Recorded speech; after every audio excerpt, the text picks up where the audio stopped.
in the series of general physical examination, that is pickle. Now we will discuss about cyanosis. Cyanosis.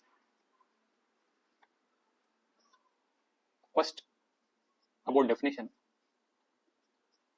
It is the bluish discoloration of skin and mucous membrane due to increased amount of reduced hemoglobin. Reduced hemoglobin, often considered as more than 5 gram per deciliter in capillary blood. So mainly cyanosis is because of increased levels of reduced hemoglobin in the blood. So for this we have to understand some mechanisms so that we will get to know cyanosis in depth. So we will deal that. So I will just clean it out, the definition.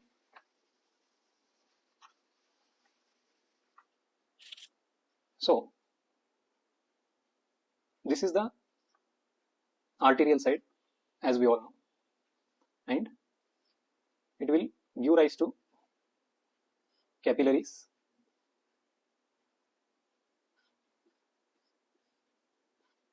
and finally towards the venous side. So just a schematic diagram. So this is arterial side, this is venous side, and this is the capillaries. We'll consider. So we all know that majority of the oxygen which is being carried in the bloodstream is through hemoglobin. So it will carry oxygen. Mainly about 98% of the oxygen delivery to the tissues is done by hemoglobin. Other 2% is through dissolved oxygen in the blood. So main thing is hemoglobin. It is carrying oxygen. So what happens?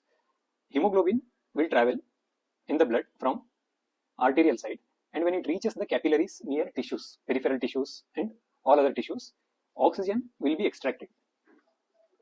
So the hemoglobin will lose its oxygen and it will get reduced. We'll say it is reduced hemoglobin when it comes to venous side. So often the arterial side is about only 5% reduced hemoglobin, whereas on the venous side, this after extraction of the oxygen, it will reach up to 30% of reduced hemoglobin. For example, if we consider normal hemoglobin for a human being is about 15 gram per deciliter. So on arterial side, 5% of this 15 gram, it will come to around 0.75 gram per deciliter. So this much amount of hemoglobin is in reduced form on the arterial side normally, whereas 30% of this total hemoglobin, so it will come to around 5 gram. A rough value of 5 gram per deciliter of hemoglobin is reduced on the venous side. So when we take the average of this value, we consider that amount of hemoglobin is normally in reduced form. That's why anything more than 5 gram per deciliter of reduced hemoglobin is the reason for bluish discoloration, that is cyanosis. So this is the mechanism. So here we have to, so why is it important? Because there are two different types of cyanosis clinically. That is, one is peripheral cyanosis and central cyanosis. Here in peripheral cyanosis, what happens is, whatever the amount of oxygen is there on the hemoglobin, it will be normal. That is, arterial oxygen saturation is normal and it will keep on flowing. But here at the level of tissues, the extraction will be more compared to the normal thing. So if it extracts more, the amount of hemoglobin which is getting reduced will be more, giving rise to cyanosis. That we consider it as peripheral cyanosis. So what are the causes which will lead to increased extraction of the oxygen at capillary, that is tissue levels? First thing is any obstruction on the venous side. So venous obstructions. Venous obstructions. So you can easily picturize here. If there is obstruction, the flow is getting obstructed. So obviously it will get stagnant. So as the blood stays here for a longer time, tissues will extract more and more oxygen. This is one. Second one is the flow of the blood is very, very slow. That's why tissues are getting more time to extract the oxygen. So when do you think the blood flow will be slow?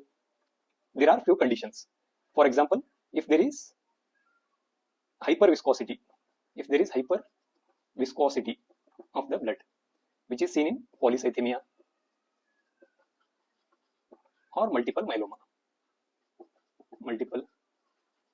myeloma. Sometimes on exposure to cold, there will be vasoconstriction. So the narrowed circulation will lead to decreased speed of the blood flow. That will lead to increased extraction.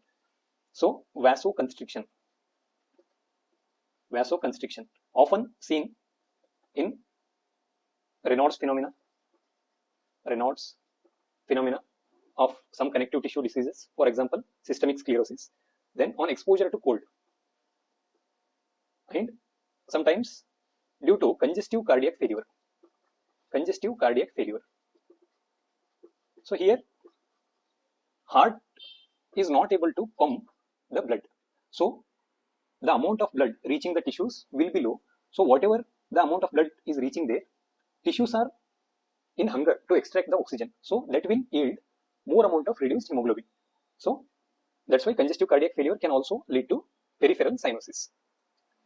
Coming to the central cyanosis, here what is happening is the hemoglobin will have lesser amount of oxygen. So that is the saturation, arterial oxygen saturation itself is low. So we consider generally if the saturation is less than 80 to 85%, which we measure using pulse oximeter. If it is lesser than 80 to 85%, it will lead to decreased PaO2.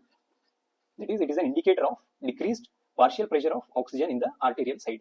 So when the oxygen over the hemoglobin itself is low, obviously we consider that hemoglobin as reduced hemoglobin. So again, the amount of reduced hemoglobin will cross 5 gram per deciliter, leading to cyanosis. So this is the major problem. So to summarize this, here we will see hypoxic hypoxia.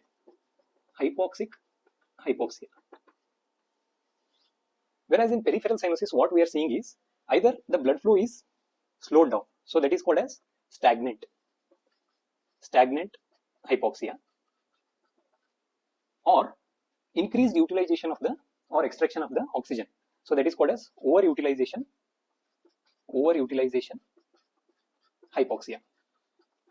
So these are the mechanisms causing peripheral cyanosis. And what are the conditions which will lead to decreased oxygen saturation? We know that mainly cyanotic congenital heart diseases,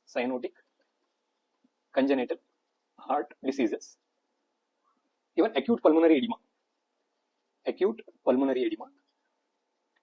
will lead to decreased oxygen saturation. Even some acute exacerbations of respiratory conditions such as acute asthma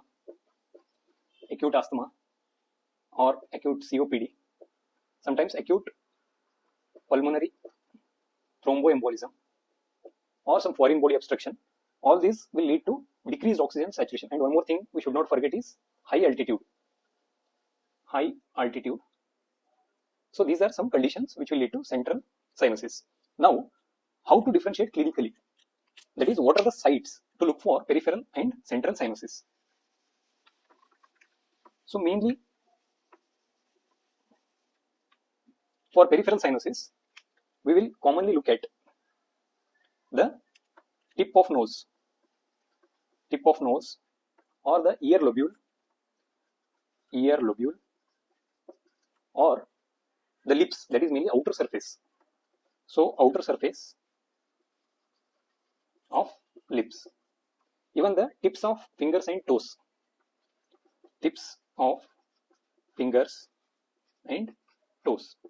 So these are some sites where we will look for peripheral cyanosis. Whereas central cyanosis, it is mainly at the under surface of the tongue. So that is the common site, under surface of the tongue under surface. Then mucous membrane of the oral cavity, mucous membrane of oral cavity, even the soft palate, and these sites might also be involved in central cyanosis. So these are some sites. And one more thing is how to differentiate whether it is central or peripheral cause, that is central cyanosis or peripheral cyanosis. So easiest thing which we have to consider first is to look at the periphery. If the peripheries are cold, we can consider that there is decreased oxygenation or decreased blood flow because of the vasoconstriction probably. Here the peripheries will be warm because the blood flow is normal. And when we give some heat application, for example rubbing the palms, it will improve the peripheral cyanosis. So improvement on warming the peripheries. No such changes in central cyanosis. But if we give oxygen, supplemental oxygen for about 5 to 10 minutes, we will see improvement in central cyanosis, but no such improvement in peripheral cyanosis. So about 10 minutes of oxygen supply improves central cyanosis. No such changes in the peripheral cyanosis. These are, and one more thing is tongue. Under surface of the tongue is involved. Here that particular site is spared. So if the examiner asks you, I will give you a chance to look at only one site to decide whether it is peripheral cyanosis or central cyanosis. You have to look at under surface of tongue. If under surface of tongue is blue, that is central cyanosis. If it is not blue, if it is spared, then it will be peripheral cyanosis. These are some differences.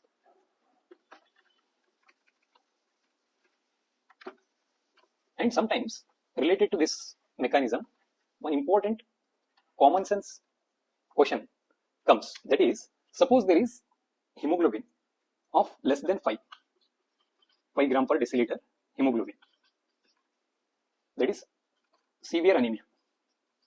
Suppose there is severe anemia, we will not be able to appreciate cyanosis, they will say. So this is just the common sense to consider or to give bluish discoloration by increased levels of reduced hemoglobin. It has to be more than 5 gram. So if the hemoglobin itself is less than 5 gram, there is no chance of increasing the level of reduced hemoglobin, so no chances of bluish discoloration. But in such cases, if you observe sudden onset dyspnea and acutely developing clubbing, if these are associated in this situation, we can consider that there is underlying cyanosis also. So this is one common thing which will be discussed. Then some postgraduate level, MD level things related to cyanosis are, they will ask what is differential cyanosis. So here hands will be red, but feet will get bluish discoloration. That is, only cyanosis is only seen in feet. So the example is patent ductus arteriosus with reversal of shunt, and we can consider even coarctation of aorta, in which the blood circulation to the upper arms will be normal, but legs will get decreased flow, that's why leading to bluish discoloration. Then the question comes is, what is reverse differential cyanosis? Here feet are red, that is they are getting adequate blood supply, but the hands are cyanosed. So again the cause is coarctation of aorta, but with transposition of great arteries. Usually we will not see this situation commonly. We can consider it as an imaginative situation. Then comes what is orthocyanosis.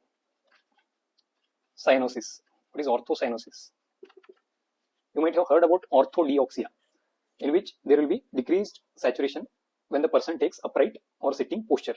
Similarly, development of cyanosis in upright or sitting posture is called as orthocyanosis. This is mainly because of vascular malformations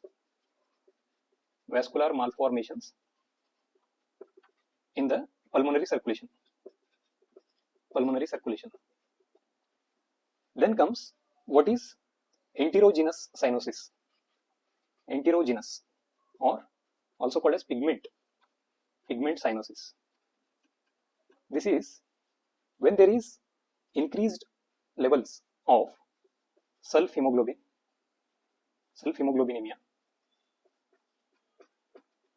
that is level more than 0.5 gram per deciliter, or even methemoglobinemia, that is more than 1.5 gram per deciliter. So this is called as enterogenous because some exogenous consumption of some substances, for example smokers, or even carbon monoxide poisoning, or one more thing is the patients with ventricular arrhythmias who are on amiodarone, there might be this condition. And one more thing is argyria, that is sometimes over the sweets they will coat it with silver salts, so that might lead to silver toxicity, giving rise to pigment cyanosis. So these are some terminologies related to cyanosis for the level of MD students. So this much should be known related to cyanosis.